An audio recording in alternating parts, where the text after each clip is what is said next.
Bonjour mes chers amis, nous sommes bien le 20 janvier 2012, donc une année et 10 jours après la Révolution, et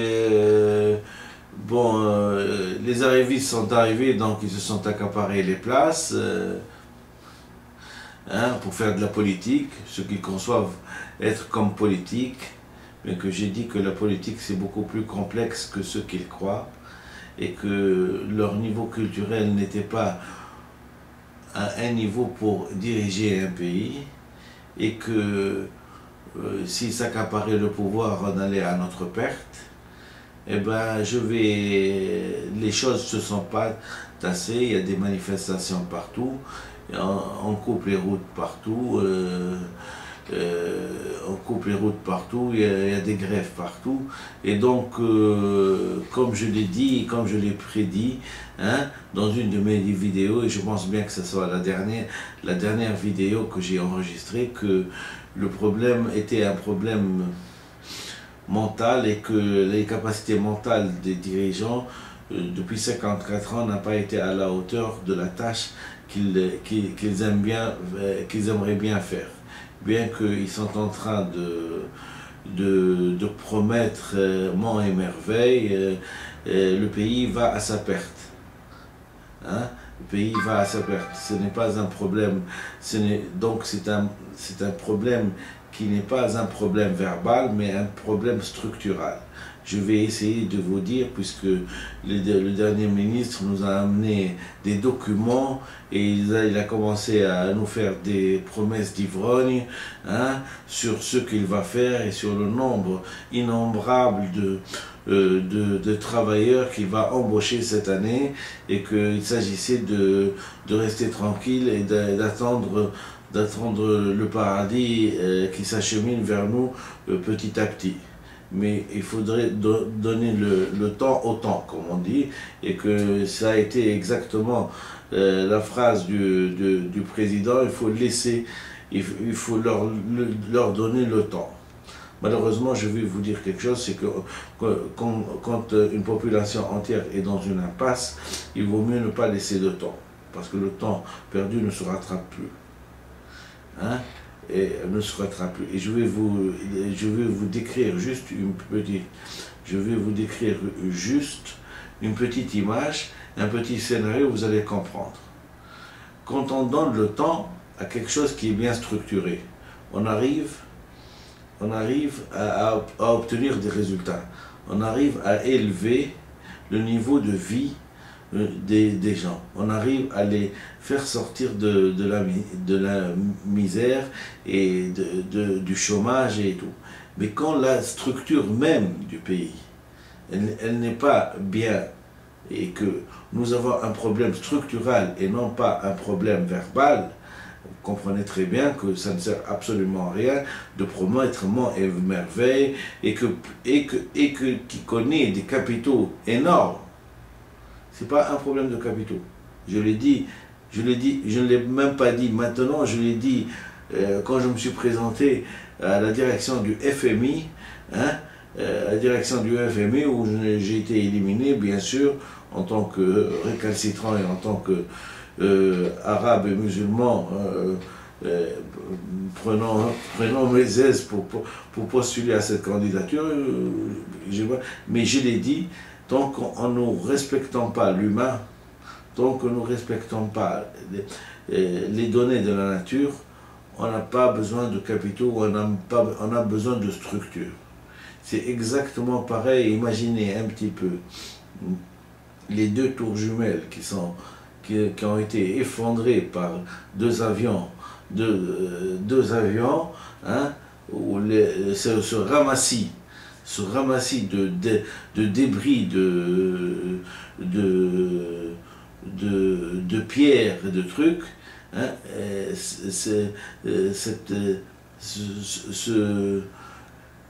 cette masse de débris, c'est exactement pareil, symboliquement parlant, pour la Tunisie et pour les pays arabes. Et le fait de proposer des plans et de proposer de proposer des plans et de proposer des embauches et de proposer une nouvelle politique, c'est exactement comme si on essayait dans ce dégât, dans ce tas de débris, qu'a été le truc, c'est d'imaginer, de croire qu'on peut encore mettre des tableaux de peinture et des tableaux des tableaux de peinture et des tableaux de graphisme, ou des tableaux ou des photos sur les murs. Les murs qui se sont effondrés, la structure qui s'est effondrée, elle ne peut plus accepter, elle est dans l'impossibilité,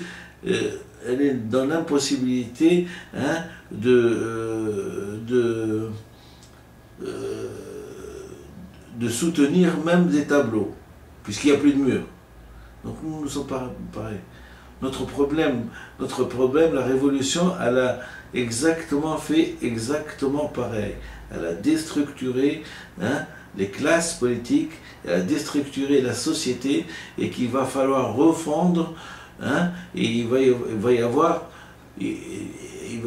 falloir reconstruire de nouveau sur des nouvelles bases. C'est le choix que je me suis proposé pour vous lire une option. Et cette option-là, c'est le petit livre de rouge de Mao, de la Chine. Alors je vais vous lire le petit livre rouge.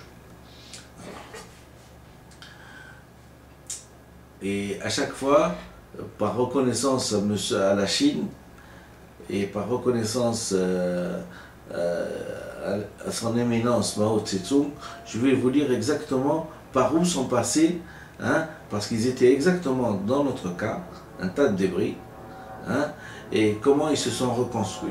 Donc comme il faut partir toujours du début, on va partir du début. Pour arriver, il faut toujours commencer. Et chaque fois qu'il y a un tableau important, j'essaierai de déclamer ça par dire « Vive la République populaire de Chine ». Alors, je commence. Vive la République populaire de Chine. Mao Tse-tung, le petit livre rouge, première partie. Le noyau dirigeant de notre cause, c'est le Parti communiste. Le fondement théorique sur lequel se guide notre pensée, c'est le marxisme-léninisme. C'est l'allocution d'ouverture à la première session de l'Assemblée populaire, l'Assemblée nationale de la République de Chine. Pour faire la révolution, il faut qu'il y ait un parti révolutionnaire. Sans un parti révolutionnaire, sans un parti fondé sur la théorie révolutionnaire marxiste-léniniste et le style révolutionnaire marxiste-léniniste, il est impossible de conduire la classe ouvrière et les grandes masses populaires à la victoire dans leur lutte contre l'impérialisme et ses valets.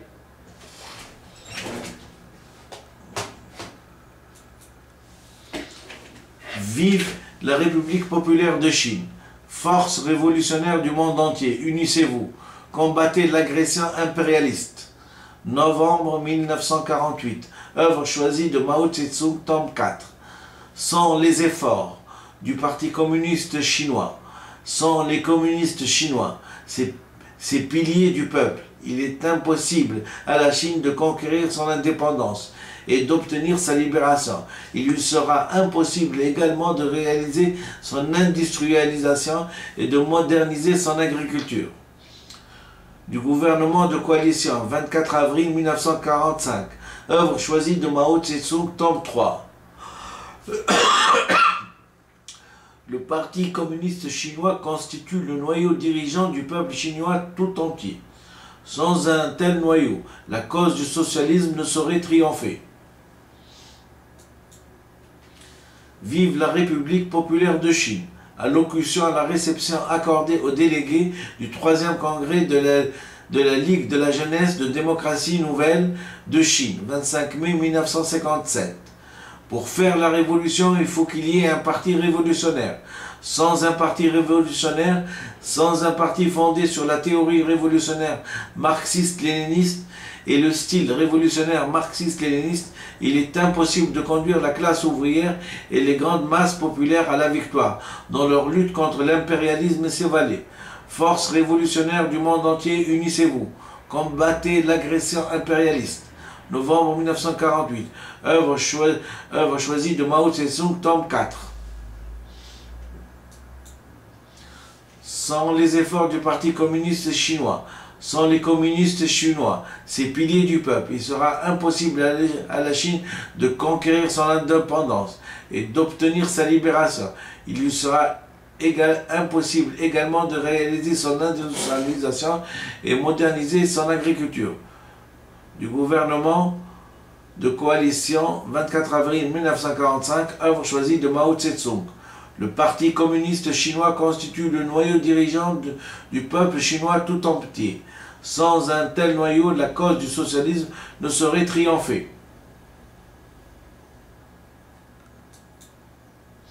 Vive la République populaire de Chine. Allocution à la réception accélérée accordée aux délégués du 3e congrès de la Ligue de la jeunesse de démocratie nouvelle de Chine. Un parti discipliné, armé de la théorie marxiste-léniniste, pratiquant l'autocritique et lié aux masses populaires, une armée dirigée par un tel parti, un front uni de toutes les classes révolutionnaires et de tous les groupements révolutionnaires placés sous la direction d'un tel parti, voilà 3 armes principales avec lesquelles nous avons vaincu l'ennemi. Je répète, un parti discipliné, armé de la théorie marxiste-léniniste et pratiquant l'autocritique et lié aux masses populaires, une armée dirigée par un tel parti, un front uni de toutes les classes révolutionnaires et tous les groupements révolutionnaires placés sous la direction d'un tel parti, voilà les 3 armes principales avec lesquelles nous avons vaincu l'ennemi. De la dictature démocratique populaire. 30 juin 1949, œuvre choisie de Mao Tse-tung, tome 4. Il faut avoir confiance dans les masses. Il faut avoir confiance dans le parti. Ce sont là deux principes fondamentaux. Si nous avons le moindre doute à cet égard, nous serons incapables d'accomplir quoi que ce soit. Vive la République populaire de Chine. Sur le problème de la coopération agricole, 31 juillet 1955. Armé de la théorie marxiste-léniniste, le Parti communiste a apporté au peuple chinois un nouveau style de travail, dont les éléments sont l'union de la théorie et de la pratique, la liaison étroite avec les masses et l'autocritique. Du gouvernement de coalition, 24 avril 1945, œuvre choisie de Mao Tse-tung, tome 3. Un parti qui dirige.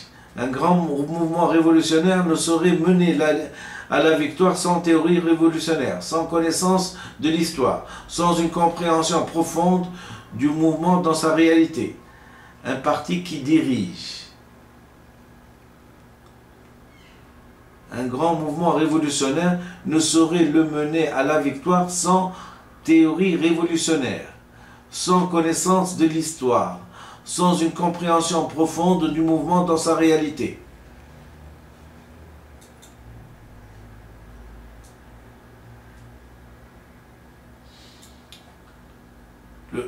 Le rôle du Parti communiste chinois dans la guerre nationale, octobre 1938, œuvre choisie de Mao Tse-tung. La rectification est, comme nous le disons, un mouvement général pour l'éducation marxiste. C'est en effet l'étude dans tout le parti du marxisme. Au moyen de la critique et de l'autocritique, nous approfondirons certainement nos connaissances du marxisme au cours de ce mouvement. Intervention à la conférence nationale du Parti communiste chinois sur le travail de propagande, 12 mars 1957. C'est une tâche ardue que d'assurer un niveau de vie convenable à des centaines de millions de Chinois, de transformer notre pays économiquement et culturellement arriéré en un pays prospère, puissant, doté d'une culture hautement développée. Et c'est pour mieux assumer cette tâche et pour mieux travailler avec tous les hommes de bonne volonté en dehors du parti déterminés à faire aboutir des transformations que nous devons à présent, comme dans l'avenir, entreprendre des mouvements de rectification et corriger sans relâche ce qu'il y a d'erroné en nous. Vive la République populaire de Chine. Intervention à la conférence nationale du Parti communiste chinois sur le travail de propagande. La politique est le point de départ de toute action pratique d'un parti révolutionnaire et se manifeste dans le développement et l'aboutissement des actions de ce parti. Toute action du parti révolutionnaire est l'application de sa politique. S'il n'applique pas une politique juste, il applique une politique erronée. S'il n'applique pas consciencieusement une politique, il l'applique aveuglement. Ce que nous appelons l'expérience, c'est le processus d'application d'une politique et son aboutissement. C'est par la pratique du peuple seulement, c'est-à-dire par l'expérience, que nous pouvons vérifier si une politique est juste ou erronée et déterminer dans quelle mesure elle est juste ou erronée. Mais la pratique des hommes, spécialement la pratique d'un parti révolutionnaire et des masses révolutionnaires, se rattache nécessairement à une politique ou une autre. Par conséquent, avant de mener une action, nous devons expliquer clairement aux membres du parti et aux masses la politique que nous avons formulée à la lumière des circonstances. Sinon, les membres du parti, les masses s'écarteront de la direction politique donnée par notre parti, agiront à l'aveuglette et appliqueront une politique erronée. Vive la République populaire de Chine. À propos de la politique concernant l'industrie et le commerce, œuvre choisie de Mao Tse-tung, notre parti a défini la ligne générale de la politique générale de la révolution chinoise et a arrêté diverses lignes de travail et mesures politiques particulières.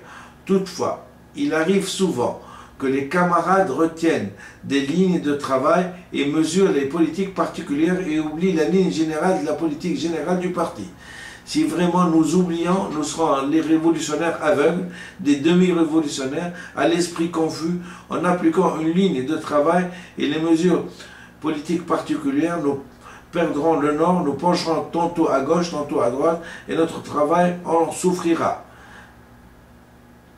Discours prononcé à une conférence des cadres de la région libérée de Shanxi, Shuizen, 1er avril 1948. Œuvre choisie de Mao Tse-tung, tome 4.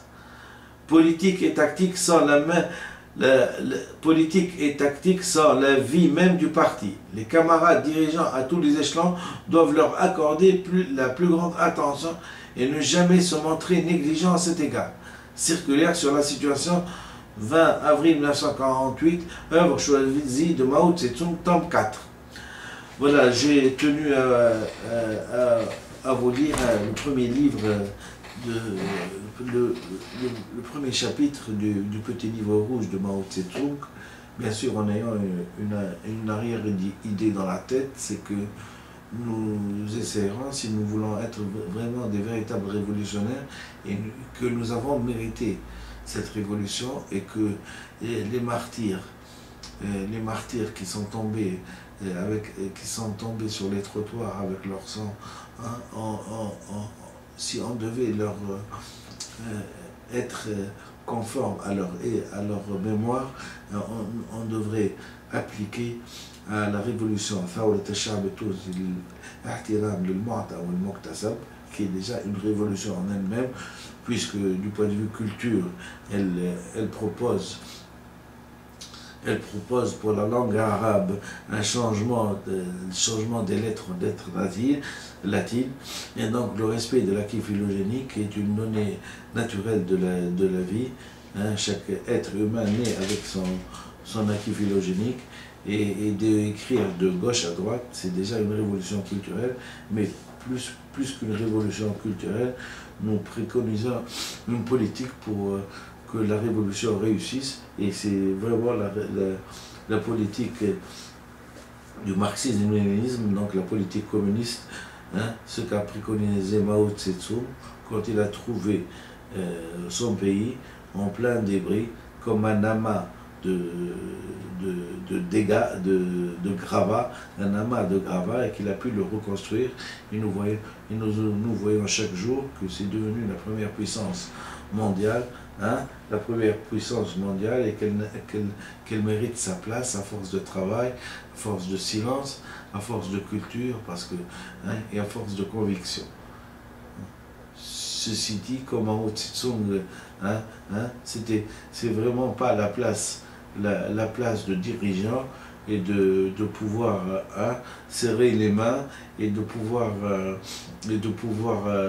faire des émissions de télévision, et de pouvoir donner un programme nié, à ses concitoyens, qu'il a réussi à faire de la Chine ce que nous préconisons, nous autres révolutionnaires, communistes, à la Tunisie. Que Dieu reconnaisse les siens. Allez, bonne journée et à bientôt.